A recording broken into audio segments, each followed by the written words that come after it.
Alam nyo, ano kaya naiisip natin na talagang dapat ang maging presidente o dapat ang umupong presidente yung nagdumaan sa pagka-mayor eh. Kasi yung mayor, ano yan, hands-on sa pag-aasikaso doon sa city niya. Training ground yung pagiging mayor. Kung magaling kang mayor, maayos mo yung city mo, pwede ka maging presidente ng Pilipinas. Kasi alam mo na kung paano gumalaw eh. Parang ganun din yan eh.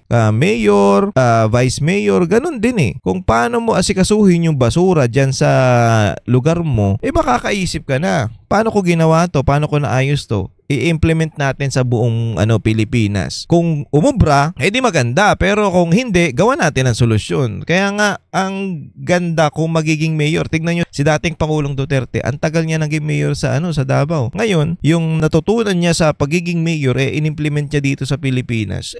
Kahit paano, di ba? Gumanda ang Pilipinas. Kumbaga, dapat matrain ka muna para pag upo mo bilang presidente, maayos ka na.